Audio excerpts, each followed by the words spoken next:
laida Kultūros viražai. Sveiki, eteryje laida Kultūros viražai. Šiandien svečiuose Šiaulių rajono savivaldybės Vytauto Vitkausko viešosios bibliotekos atstovės. Tai informacijos ir vadybos skyriaus vyriausioji metodininkė Ingrida Aleksandravičienė ir aptarnavimo skyriaus vedėjo pavaduotoja Anita Žiauberienė. Pirmiausia, noriu pakalbinti Ingridą. Labą dieną. Labą dieną. Ankstesnėse radijo laidose girdėjome, kad šiandien biblioteka tarsi daugiafunkcinis centras, kurios veikloje ne tik įprasta bibliotekinė veikla, bet ir vyksta įvairūs projektai, renginiai, mokymai, susitikimai. Kokią dar veiklą įvardintumėte kaip išskirtinę bibliotekos veiklą? Pirmiausia, biblioteka yra atminties institucija, kuri kaupia ir saugo kultūrinį paveldą. Todėl veikla, kurią norėčiau išskirti, yra kraštotyrinė veikla. Ji yra vykdoma ne tik centrinės bibliotekos, bet ir jos struktūrinių teritorinių padalinių. Šią veiklą apima bibliotekininkų rašomi kraštotyros darbai, renkama kraštotyrinė medžiaga apie Šiaulių rajono vietovės, nykstančius ir išnykusius kaimus, įvairios parodos bei projektai. Taip pat bibliotekose saugomi žymių kraštiečių, dokumentų bei literatūros fondai. Tokį kaip patį solidžiausią ir svarbiausią norėčiau išskirti Romualdo Ozulo fondą, kurį sudaro iki 2014 metų signataro surinkta knygų kolekcija ir rankraščiai, bei lituanistikos centro ir toliau kaupta medžiaga.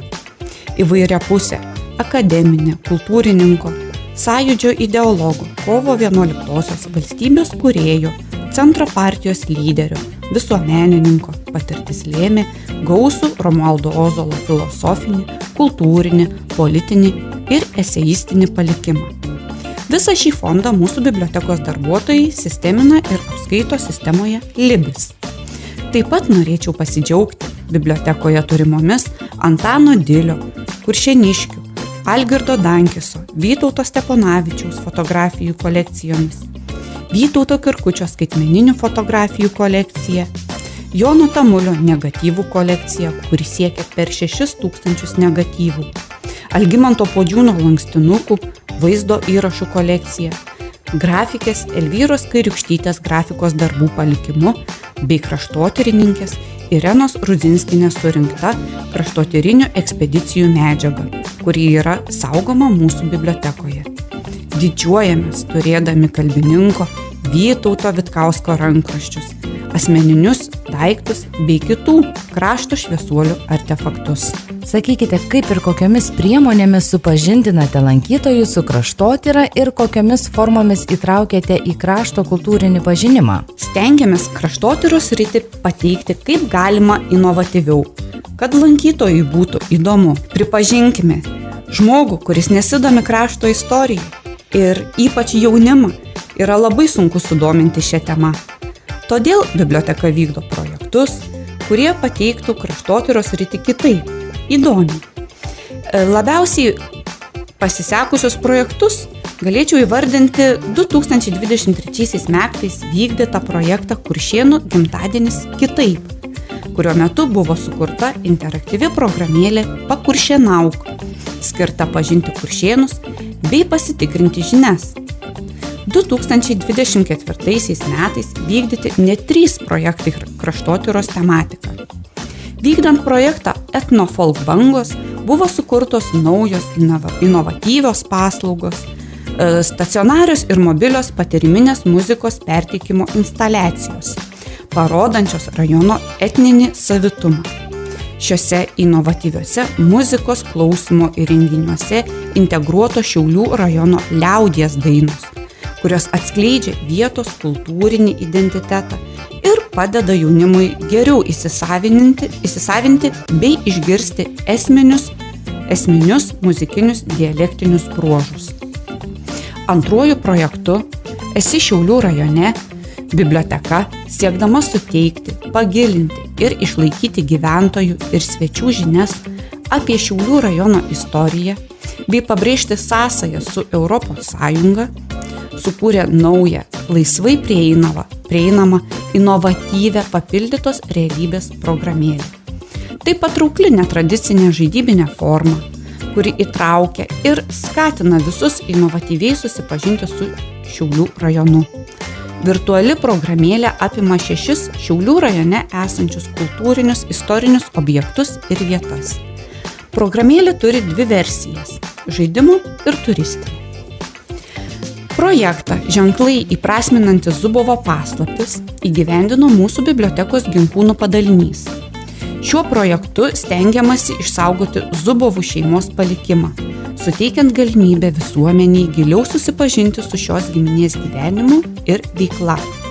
Virtualios parodos, prieinamos Šiaulių rajono savivaldybės Vytauto Vitkausko viešosios bibliotekos svetainėje ir skvero akmenyse su QR kodais, padeda atverti naujus šios šeimos istorijos klodus. Taip pat parengta istorinė ekspozicija Ginkūnų bibliotekos languose. Taip pat manau, kad verta paminėti ir 2019 metais vykdytą projektą Šiaulių rajono nykstančių ir išnykusių kaimų istorijos. Bibliotekininkai rinko medžiagą ir paruošė kraštotyros darbus apie jų vietovėje išnykusius ir nykstančius kaimus. Į surinktos dokumentinės ir foto-video medžiagos procesą aktyviai įsijungė ir Šiaulių televizija, parengusi laidų ciklą ne tik apie Šiaulių rajone nykstančius ir išnykusius kaimus, bet ir gyvas asmenines istorijas. Parengta 10 nekilnojamųjų stendų, kurie pateikia svarbiausią istorinę išnykusių kaimų medžiagą. Džiaugiamės, kad iki šiol šią temą bibliotekininkai pildo informaciją ir rengia naujus kraštotyros darbus apie senąsias išnykusių kaimų tradicijas, šventes, receptus ir kitą. Ar vykdydami kraštotyrinę veiklą bendradarbiaujate su kitomis įstaigomis? Šiaulių rajono savivaldybės Vytauto Vitkausko viešoji biblioteka ne tik pati rengia ir įgyvendina kraštotyros projektus, bet ir aktyviai bendradarbiauja su kitomis bibliotekomis kraštotyros projektų srityje. Štai 2024 metais bendradarbiavome su Šiaulių apskrities Povilo Višinskio viešąja biblioteka 2 kraštotyriniuose jų projektuose. Pirmasis projektas – eksponatus rankomis liesti, kurio tikslas netradicinėmis pažinimo formomis aktualizuoti Šiaulių ir Telšių apskričių istorinį ir kultūrinį identitetą, bei sukurti miesto istorijos, meno ir kultūros pažinimo galimybę asmenims, susidurintiems su įvairiomis negalios situacijomis, ypač regos sutrikimais ir skaitymo sunkumais. Kuršėnuose parengtas 11 objektų maršrutas. Antrasis projektas – 25-oji Lietuvos ekslibriso paroda. Jo metu net 2 lauko bibliotekėlėse buvo patalpinti dailininko Ramūno Petrusevičiaus kurti atvirlaiškiai. Šiaulių rajono gyventojai galėjo pasiimti lauko bibliotekėlėse buvusius atvirlaiškius ir juos siųsti artimiesiems. Na, o kaip su krašto istorija šviesuoliai supažindinate mokyklinio amžiaus vaikus? Galime pasidžiaugti, kad organizuodami netradicinės lietuvių kalbos ir pilietinio ugdymo pamokas, jaunimui informaciją pateikiame patraukliau. Na pavyzdžiui, infotekoje kraštotyros erdvėje Kuršėnuose jaunimas dalyvauja viktorinoje Kuršėnai ir ne tik. O šviesuolių erdvėje išanalizavę Šiaulių rajono kontūro animuotą šviesuolių žemėlapį žaidžia interaktyvų žaidimą užkoduotą QR kodais. Siekime sudominti lankytojus ir kraštotyrinėmis parodomis, įvairiais renginiais, edukacijomis, popietėmis su žymesniais kraštiečiais. Čia ypatingai norėčiau išskirti Gruzdžių Augustino Griciaus biblioteką, kuri jau ne pirmi metai stebina savo kraštotyrinių renginių ir parodų gausa. Gruzdžių bibliotekos bibliotekininkės yra įkūrusios lėlių teatrą pavadinimu Stebuklingas lagaminas, kuriame jos jau eilę metų rengia etnografinius spektaklius. Vien per 2023 ir 2024 metus jos pastatė 2 naujus spektaklius Gruzdietiška šnekta. Taip pat džiaugiamės, kad bibliotekininkų parengtos kultūros paso programos, edukacinis lėlių teatro tarminis spektaklis pasaka apie Joną ir edukacinė programa Senolių klėtelė labai paklausios ne tik Šiaulių rajono mokiniams, bet ir svečiams iš kitų rajonų. Ačiū už įdomią ir krašto istoriją besidomintiems žmonėms svarbią informaciją. Primenu, kad kalbėjomės su Šiaulių rajono savivaldybės Vytauto Vitkausko viešosios bibliotekos informacijos ir vadybos skyriaus vyriausiaja metodininkė Ingrida Aleksandravičienė. Na, dabar pasiklausykime muzikos ir netrukus laidoje Kultūros viražai tęsime pokalbį su kita laidos viešnia.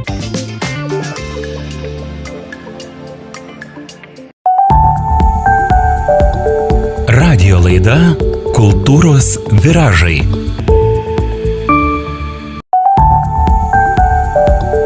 Radijo laida Kultūros viražai. Grįžtame į studiją ir šiandienos laidoje Kultūros viražai pokalbį tęsėme su Šiaulių rajono savivaldybės Vytauto Vitkausko viešosios bibliotekos aptarnavimo skyriaus vedėjo pavaduotoja Anita Žiauberienė. Artėja vasara. Papasakokite, kokia ji bus jūsų bibliotekoje, kokios veiklos lauks vasarotojų. Labadiena! Iš tikrųjų, vasara mūsų bibliotekoje tai tikras kūrybos, bendrystės ir atradimų metas. Norime, kad šiltuoju metų laiku biblioteka taptų ne tik skaitymo, bet ir bendrystės, atradimų bei prasmingo laisvalaikio erdvė visiems, nuo mažiausių bibliotekos lankytojų iki suaugusiųjų. Ypač džiaugiamės galėdami pakviesti į jau tradiciją bibliotekoje tapusią iniciatyvą Tėčiai skaito, kuri šiais metais organizuojama birželio 4 dieną 11 val. Šį kartą 2 vaikų tėtis skaitys Tomo Dirgėlos knygą Islandija šiandien nedirba. Po garsinio skaitimo vaikų lauks edukacija. Ši iniciatyva ne tik skatina skaitymo kultūrą šeimoje, bet ir stiprina emocinį ryšį tarp vaikų ir tėčių. Parodo, kad skaitymas tai ne tik mama, bet ir tėtis su knyga rankoje. Taip pat šią vasarą kviesime vaikus į smagias ir kūrybiškas dienas bibliotekoje. Liepos 8-9 ir rugpjūčio 5-6 dienomis organizuosime 2 dienų edukacinius užsiėmimus Veikliai veikli vasara, skirtus 7-11 metų vaikams. Tai aktyvios, kūrybiškos, įtraukiančios veiklos, kurių metu vaikai ne tik linksmai praleis laiką, bet ir lavins vaizduotę, bendravimo įgūdžius bei atradimų džiaugsmą. Kiekviena diena bus kupina teminių užsiėmimų. Lauks kūrybinės dirbtuvės, edukaciniai užsiėmimai, virtualios pramogos bei judesio žaidimai. Sekite informaciją bibliotekos svetainėje bei socialiniuose tinkluose, ten rasite išsamesnę programą ir registracijos formą. Vietų skaičius užsiėmimuose ribotas. Be to, kaip ir kiekvienais metais biblioteka minės Rasos ir Joninių šventę, Lietuvos karaliaus Mindaugo karūnavimo ir tautiškos giesmės dieną, žolinę šventę ir žinoma dalyvausime festivalyje Naisių vasara. Kiekviena vasaros šventė tai proga dar kartą susiburti, pajusti vasaros šurmulį ir praturtinti savo kasdienybę kultūriniais įspūdžiais. Kuršėnų miesto parke veikia vasaros skaitykla. Papasakokite, ką bus galima patirti, nuveikti atvykus į šią skaityklą. Birželio 3 dieną Kuršėnų miesto parke oficialiai jau 4 vasarai duris atvers Šiaulių rajono savivaldybės Vytauto Vitkausko viešosios bibliotekos vasaros skaitykla. Tai jauki ir atvira lauko erdvė, kurioje kviesime ilsėtis, žaisti lauko žaidimus, dalyvauti įvairiuose renginiuose. Ar tiesiog ramiai praleisti laiką su knyga ar žurnalu rankoje parko žalumoje. Vasaros skaitykla vyks visą sezoną, antradienį, šeštadienį nuo 10 iki 15 val. Ypatingi bibliotekos renginiai taip pat nepralenks ir šios erdvės. Birželio 17 dieną kviesime tėvelius su mažyliais iki 3 metų į užsiėmimą Mažylių rytmetys. Gamtos apsuptyje mažieji bibliotekos draugai, liesdami, stebėdami, klausydami ir žaisdami su įvairiais gamtos elementais, tyrinės aplinką. Patyriminės veiklos – tai svarbi augimo, mokymosi ir pasaulio suvokimo dalis. Na, o birželio 19 dieną vyks susitikimas su knygos Ribinis laikas autore Karolina Ringys. Tai bus puiki proga susitikti su knygos autore, pasiklausyti kūrybinių įžvalgų, pabūti drauge, literatūros ir gamtos apsuptyje. Jūsų biblioteka vasarą įsitraukė net į 2 prasmingas nacionalinės iniciatyvas – Vasara su knyga ir Atverk duris vasarai. Tai kuo šios iniciatyvos svarbios vaikams, šeimoms, bendruomeniai ir kaip jos atsiskleis jūsų bibliotekoje jau šią vasarą? Tikrai taip. Ir šią vasarą mūsų biblioteka įsitraukė į 2 prasmingas ir visoje Lietuvoje vykstančias iniciatyvas. Tai Vasara su knyga ir Atverk duris vasarai. Abi iniciatyvos ne tik papildo vieną kitą, bet ir leidžia lankytojams bei miesto svečiams biblioteką atrasti kitaip. Vasara su knyga – tai skaitymo skatinimo iššūkis ir puikus būdas pasitikrinti, ar per mėnesį įmanoma perskaityti kiek daugiau nei vieną knygą. Mat per visą vasarą, birželio 1 rugpjūčio 31 dienomis, jų reikės perskaityti bent 5. Tai visoje Lietuvoje vykstantis skaitymo skatinimo iššūkis, kurio metu skaitytojai renkasi knygas pagal 5 skirtingas temas, atranda naujų autorių, žanrų, dalyvauja diskusijose ir žinoma prizų loterijoje. Ši iniciatyva skatina ne tik individualų skaitymą, bet ir šeimų įsitraukimą, knygų rekomendacijų, dalinimąsi tarpusavyje. Skaitimo iššūkyje amžius neribojamas, nuo jauniausio iki vyriausio. Taip pat dalyvauti kviečiami ir skaitytojai turintys regos negalią, fizinių funkcijų, raidos ar kitų sutrikimų. Virtualioje bibliotekoje Elvis saugomi leidiniai tiems, kas negali skaityti įprastai.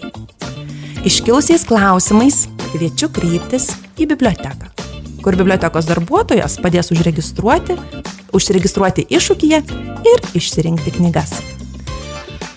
Tuo tarpu Atverk duris vasarai labiau orientuota į vaikus ir jaunimą, norinčius prasmingai, saugiai ir kūrybiškai leisti savo vasaros atostogas.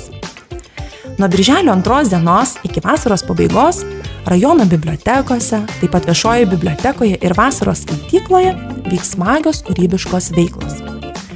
Kalbant apie veiklas Kuršėnuose, kiekvieną vasaros antradienį bibliotekoje bus galima žaisti įvairių tematiko viktorinas, o kiekvieną ketvirtadienį vasaros skaitykloje išbandyti lauko žaidimus. Na, pavyzdžiui, tokius kaip discgolfo taikinys, kopėčių golfas, kukurūzų futbolas, korys ar net didysis 4 eilėje.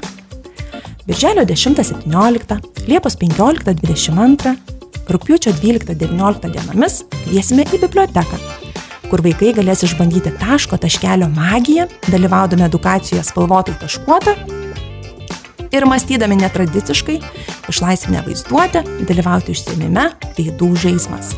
Tai puikia galimybė susirasti draugų, atrasti naujas veiklas ir smagiai praleisti laiką saugioje aplinkoje.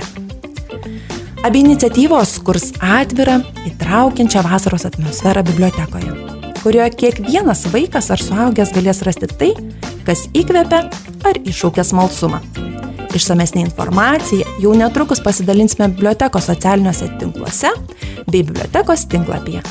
Ir kviečiame visus kartu su mumis patirti kultūringai smagią vasarą. Ačiū viešnioms už pokalbį, o klausytojams noriu priminti, kad kultūros viražuose šiandien viešėjo Šiaulių rajono savivaldybės Vytauto Vitkausko viešosios bibliotekos informacijos ir vadybos skyriaus vyriausioji metodininkė Ingrida Aleksandravičienė ir aptarnavimo skyriaus vedėjo pavaduotoja Anita Žiauberienė. Visiems linkiu ne tik atverti duris vasarai, bet ir vasaros metu atverti ne vieną knygą. O atsisveikindama su klausytojais primenu, kad laidos Kultūros viražai klausyti kviečiame kiekvieną trečiadienį 19 val. Ir sekmadieniais 14 val. Iki.